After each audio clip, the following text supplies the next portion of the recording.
Howdy folks, it's Mr. Hess. I'm back here with another lesson in geometry. Today's lesson is lesson 1.4 and the title of it is Applying the Distance Formula.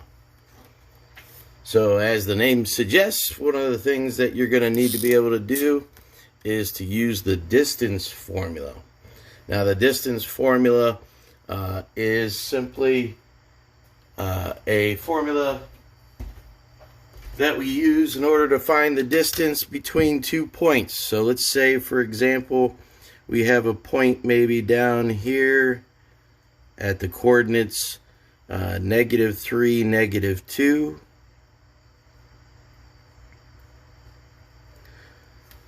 And let's say we have another point up here at, let's say 5, 4.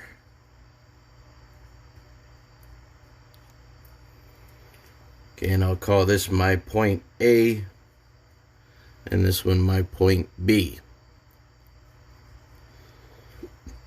And if I wanted to know how far is it from this point A to that point B, then I want to make use of what's called the distance formula. Now the distance formula I want to show you is really just based on the Pythagorean theorem. Okay, so what I'm going to do now is I'm going to take this segment AB here, and I'm going to make it into a right triangle. So what I'd have to do is I'd have to drop a segment straight down this way and run a segment perfectly horizontal this way, and as you can see, they would meet here and make a right triangle. And the coordinates of this point right here, this vertex of our triangle, as you can see, is at 5, -2. You might say we're stealing some coordinates. It's the same as this 5 here for the x, but it's the same as this -2 for the y. Now the reason I did that is because it's pretty easy to find distance if the segment is perfectly horizontal or perfectly vertical. For example, if you look at this one, it goes here from -3, -2 to 5, -2. Again, the -2 stays the same, so it's really just going here from -3 all the way over to 5, which if you just simply count even 1, 2, 3, 4, 5, 6, 7, 8 is a distance of 8. Okay, and by the way, you can say we found that distance by subtracting these x values. You know, you could say that was 5, this 5 minus the -3. And when you have a double negative, that becomes plus positive, so 5 plus 3 is 8. Same thing here, this perfectly vertical segment runs from 5, 4 to 5, -2. The 5 stays the same. It's the y values that change. So if you were to take the 4 up here and subtract from it this bottom one down here, the -2, change that to a plus positive. 4 plus 2 is 6. Or again, look, 1, 2, 3, 4, 5, 6. Okay, and then once you know 2 of the sides on a right triangle, you can find the third and last remaining side using the Pythagorean theorem. Okay, so off to the side over here, I'm going to do that. Remember, our Pythagorean theorem is a squared plus b squared equals c squared. 6 and 8 are both the legs, so they go in for the a and the b.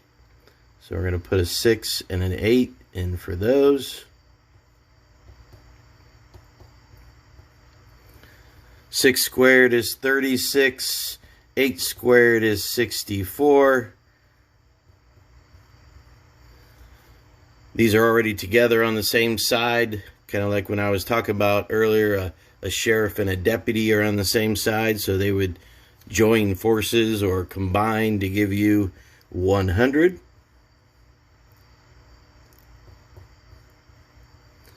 Now that's c squared. So if I want to know c, I want to know this last side here, then I have to get rid of that square, and you get rid of things in algebra by doing the opposite. So you would do the square root of this, and you'd end up with 10 for that length. By the way, I just happened to pick one that came out to nice whole numbers on all three sides here. More often than not, when you find this distance, it'll be some long decimal. But in this case, it's 10.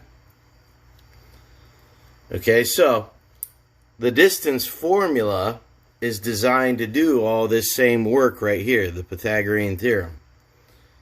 Okay, let's see, I'm going to do this now. I'm going to again narrow the problem down to where it was just its basics again. I was just trying to remember again, find that distance across here that we found to be 10.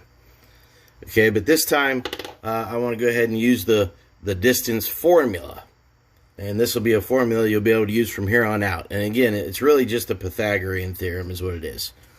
But it looks like this. Distance equals, and then it's one big square root here. And you take your x values, the x1 and the x2, you subtract them from each other, square it, add to that the y values, y1 and y2, where you do the same thing again. We're going to subtract them like we did there and square it. That's supposed to be a 2.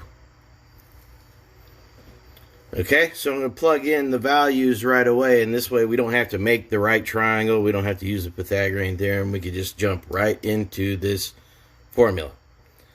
Okay, so if I plug them in, -3 is one of my x values. 5 is another x value, so I would plug them both in right there.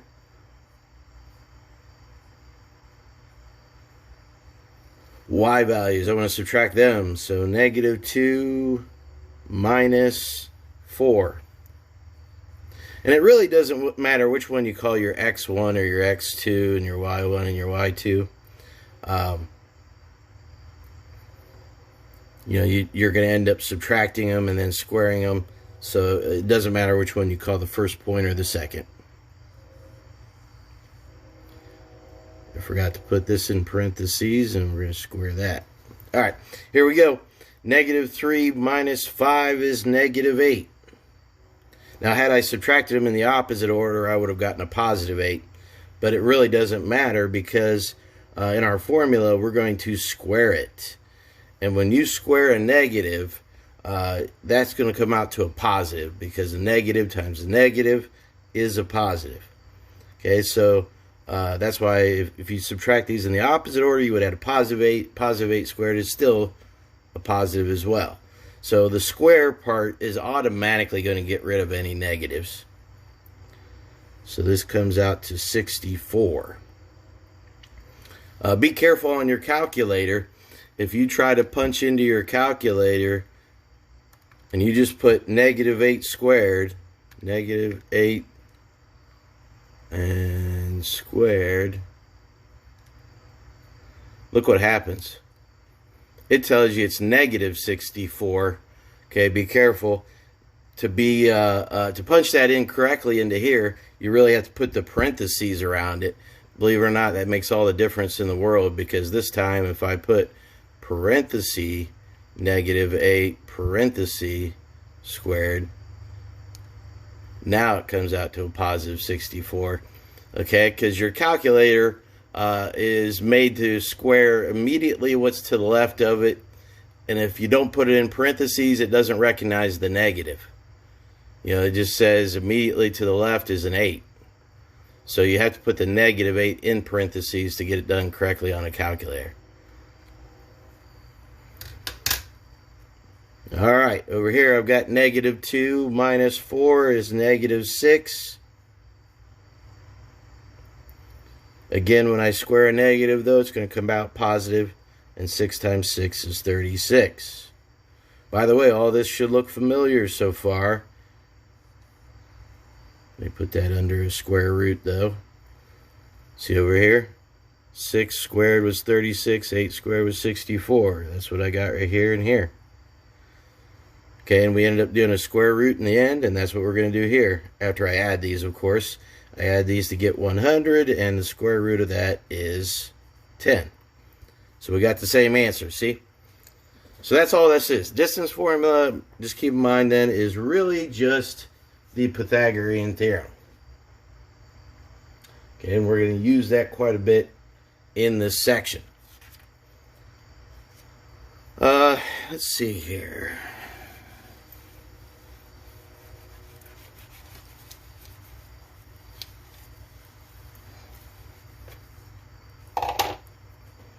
Let's try a problem where we have a parallelogram. And in the book here, I'm just stealing one of the problems out of here. They have a parallelogram with vertices at each of these points that I'm plotting here.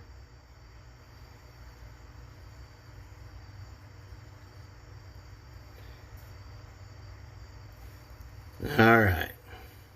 So here's our parallelogram.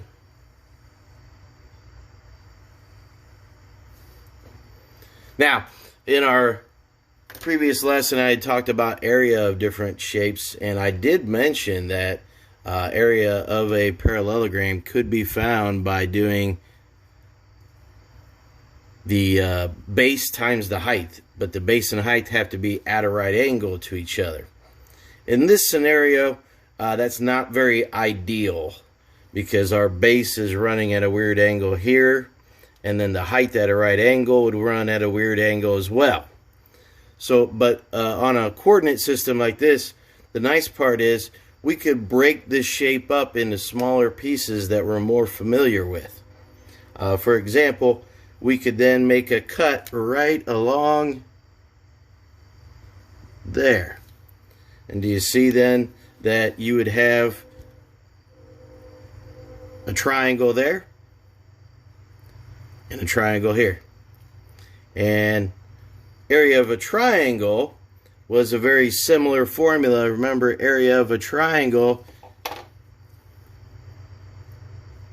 is half base times height. So when I look at this picture now, I'm going to look at my two triangles as having this for the base, that green segment I made there.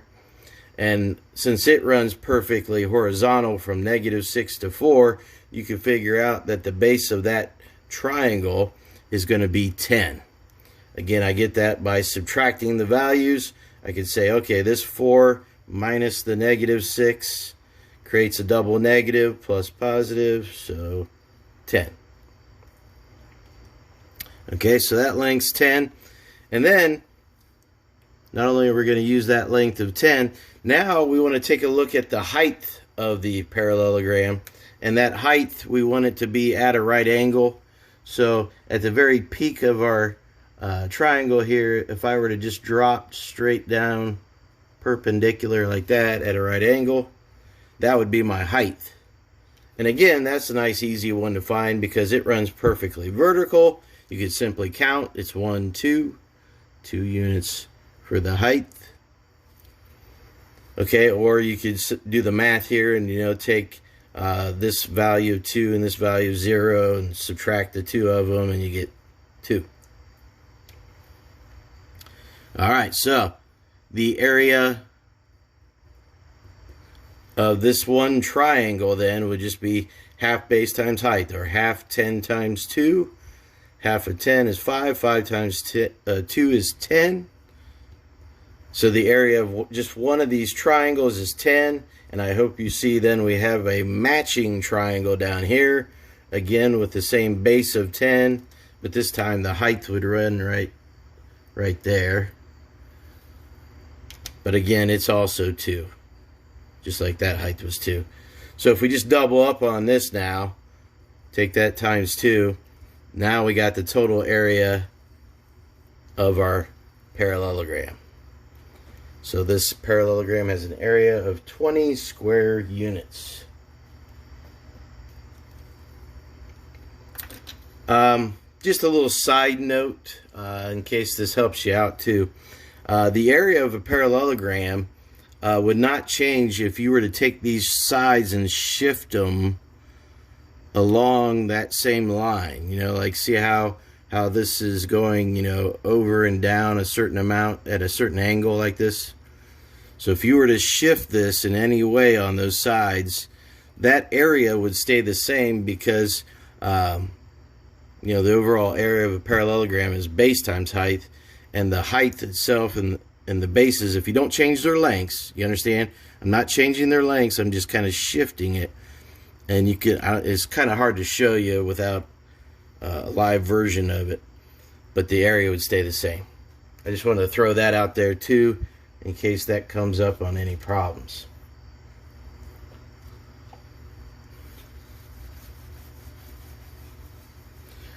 Let's try another area problem. This time though, let's try something like, like this. Let's say I've got a vertex here, maybe a vertex there, and let's put one more there.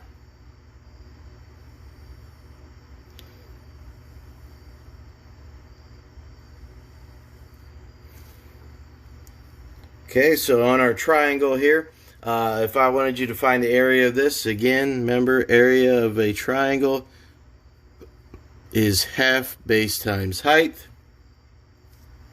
And this one should be fairly easy. I hope you see that this down here would be perfect for our base since it runs perfectly horizontal. So I want you to pay attention to that part and figure out how long that is. Again, you could just count the blocks, you know, go 1, 2, 3, 4, 5, 6, 7, 8. And say, okay, it's got a base of 8. But, you know, technically what we're doing really is this one's at 3. And then I'm subtracting from it the other one back here at -5. And then 3 minus -5 is a double negative, so you change it to plus positive. 3 plus 5 is 8. Okay, now the height, don't forget the height has to be at a right angle to that base. In fact, here, let's do this even. I'm going to modify this problem just a little bit more. I'll use that same base still, but this time, let's do this. I'm going to have it run clear out over here.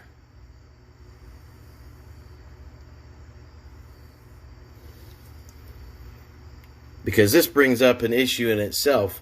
Okay, if my height has to be at a right angle to the base, and here's my base, then the height of this figure would run outside of the triangle from here to there. Do you see how that would now be at a right angle if I were to extend this base a little bit further? I'm going to make this part dashed.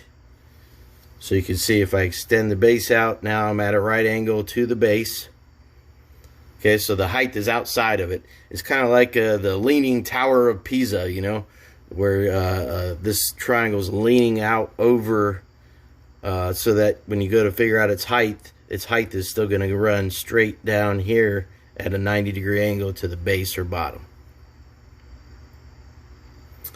Okay, and now that one runs perfectly vertical, so again, you could just count and go 1, 2, 3, 4, 5, 6. Or you might say that this had a coordinate of 3 up here. Its y value is 3. And if you subtract from it this one down here, which is at -3, 3 minus -3, change to plus positive, is 6. Okay, so the area of this one would have been 1/2 of base times height, 8 times 6.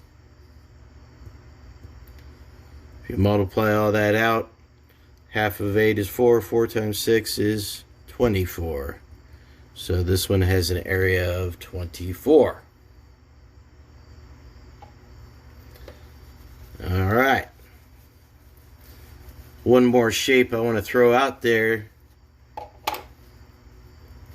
Well, let me just go ahead and graph it here, but let's say I had a point here, here,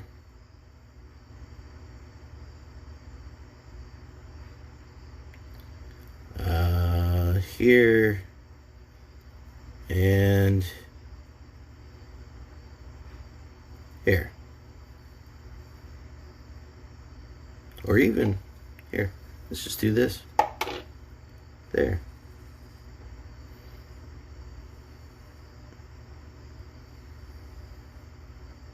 Now, if you look at this carefully,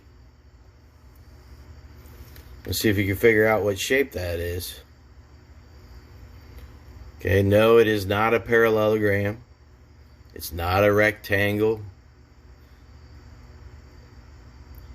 You may notice that the top and bottom here are not parallel, but these two do run parallel. So when you have exactly one pair of sides that are parallel, if you remember right, this is called a trapezoid. A trapezoid. And now, again, our previous lesson had talked about how to find area of a trapezoid, and that formula was 1/2 times the height times the two bases, base 1 plus base 2, already added together. So notice they're in parentheses there. You're supposed to add those first. The bases of a trapezoid are always the two sides that are parallel. Okay, so these are my bases. I'll emphasize that again here by making them in green. That and that are bases. Okay, well, again, you could just count. See how they run perfectly vertical? So you could just go 1, 2, 3, 4, 5, 6 for that base. 1, 2, 3, 4, 5, 6, 7, 8 for that base. Okay, or, again, where that's really coming from is subtracting the values. This had a y value of 1, and if you subtract from that -5, you do get 6. If you take this y value of 3, subtract from it the -5 down here, you do get 8. Alright, so 8 and 6 are the bases. They're going to go in for here and here. Now I need to find the height. The height, again, on any of these objects we've been talking about, whether it be triangles or parallelograms or trapezoids, that height should always be at a right angle to the bases. So you could run a height along here, really, anywhere along here that's going to run perfectly horizontal, because that would be at a right angle to the perfectly vertical. The two bases ran perfectly vertical, so the height should be at a right angle. It should be horizontal. So I'm just going to pick a random spot here and go across here like that. That would be our height. Okay, again, you could just count the boxes if you want. 1, 2, 3, 4. So this is a height of 4.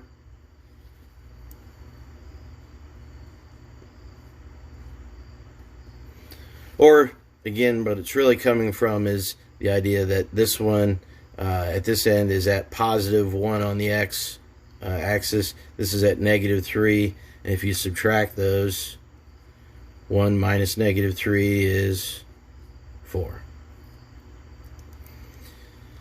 Alright, so we're ready to find our area. Now you have to add these first. So 8 plus 6 will give you 14. Your calculator's smart enough, if you punch it all in with the parentheses like this, it'll know what to do. I'm going to go ahead and do the half of the 4 is 2, and then 2 times 14 is 28. So there's the area of our trapezoid. Okay, so don't forget to follow that formula we came up with yesterday.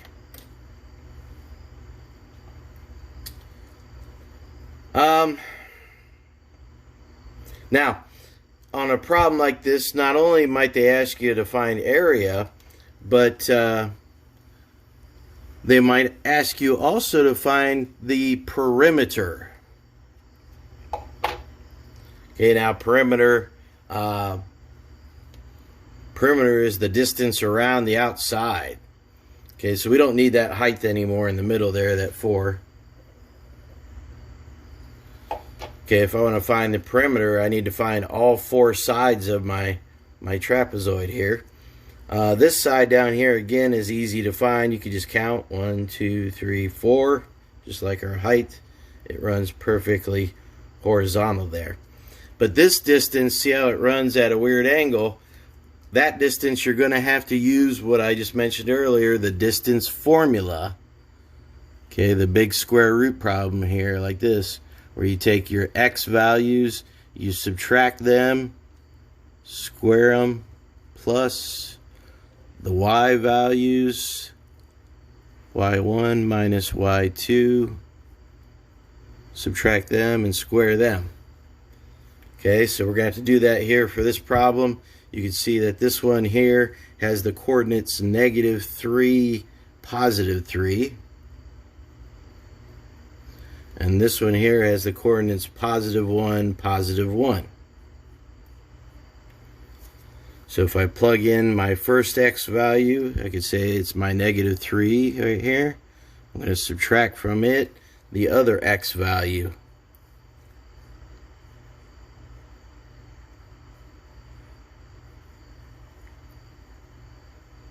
Okay, we do the same with the y values. So I'm going to take a 3 and a 1.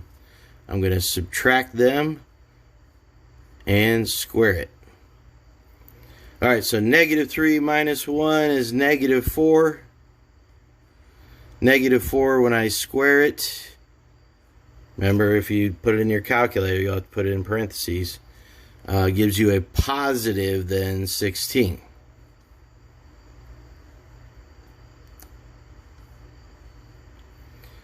Okay, plus over here, the 3 minus 1. 3 minus 1 is 2. 2 squared is 4.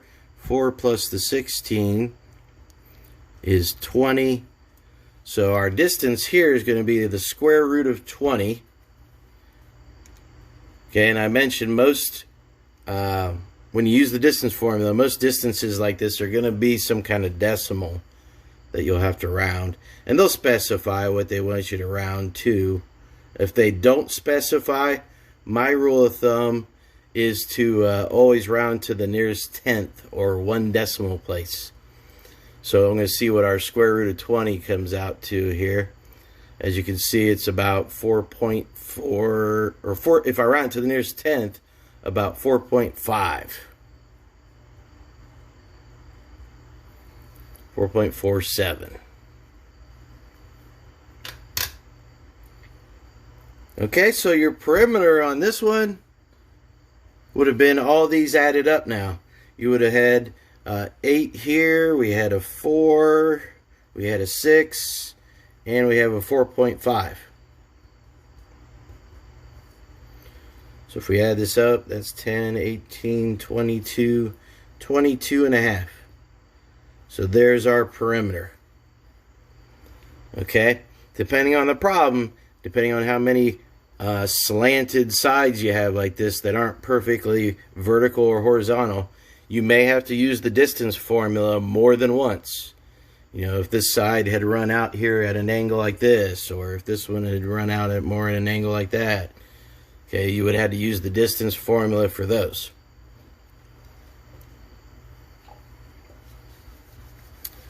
Alright, so now you know what to do then if they ask you for perimeter. In the area, we just use the formulas we had yesterday.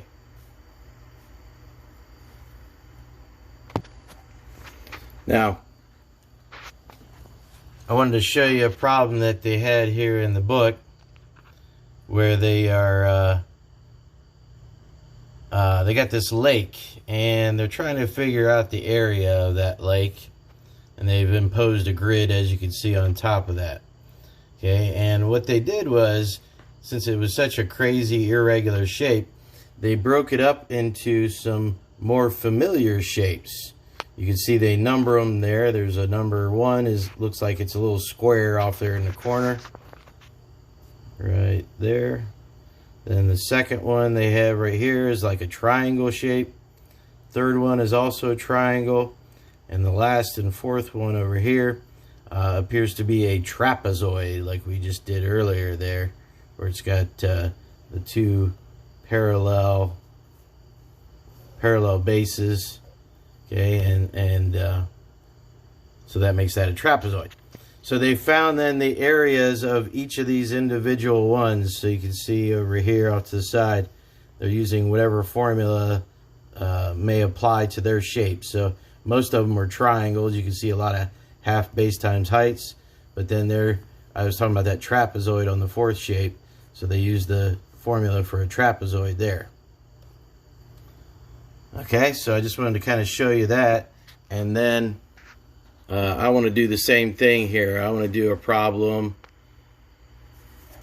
where we have to break up an unusual shape into parts here and find the area of the individual parts. So let's say we had a figure that looks like this that I've already plotted on this XY coordinate plane, and I want to find the area of this. Okay, now I think when I look at this, I think the best way to split this up into parts, into pieces, is to make a cut like right there. If I do that, do you see how it makes a triangle out of this part? Okay, and then in this region down here, I hope you recognize what shape that is. Again, it's got two parallel bases, so and the other two are not. So that makes that a trapezoid. Okay, so I'm going to call this one my region A, and this one my region B. And then we can calculate the area of each of these individually and then simply add it back together. Okay, we mentioned that again in our other lesson the other day, that you can always cut a region up into smaller parts and find the area of the individual parts and just add it back together. Alright, so let's start with our region A. That's that triangle there. So to find its area, we're going to use the formula half base times height. I hope you see then that our base would be, I'm just going to call the base of this all the way along there.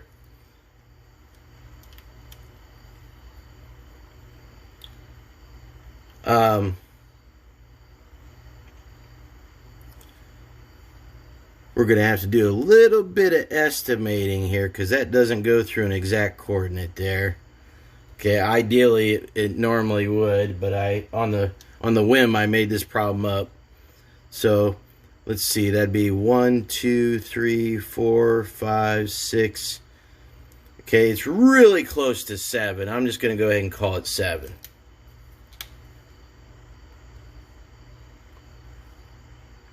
And then the height of that same triangle should start up here at this vertex and run down here at a right angle. So that height you can see is 1, 2, 3, 4, 5, 6. 6 units. Okay, so our base down here was about 7 units long, and this one's 6.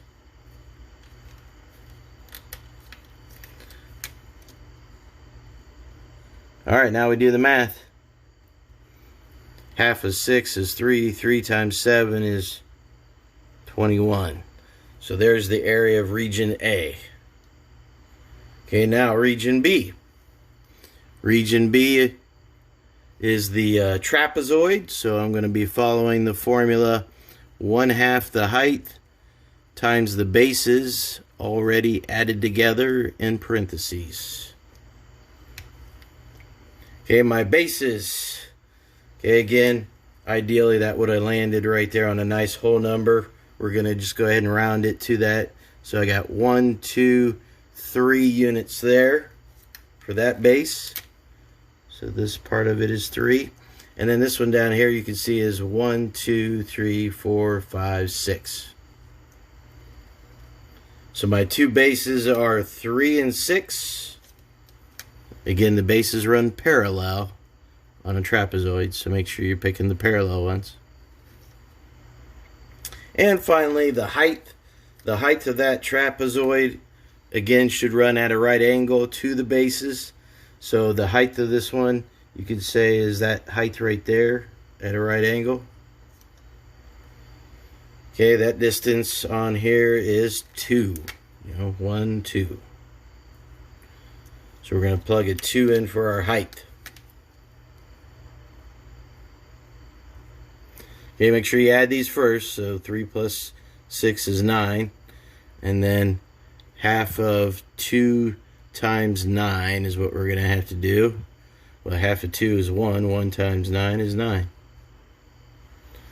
So that trapezoid has an area of 9. And then finally, the area of the whole thing would just be those two added together. So 21 plus 9 gives me a grand total of 30. So it's approximately 30 for that area. I say approximately because remember I accidentally had to round that one to a whole unit instead of what it actually would be. Okay, but again, ideally, if I hadn't made this problem up off the whim, when you draw that cut there, it would have came out to a nice whole number. So you shouldn't have to do too much rounding. All right, well, I believe that's all you need to be able to do the problems here on this section. I don't see anything else, so I'm going to go ahead and end our video. So go ahead and attempt the homework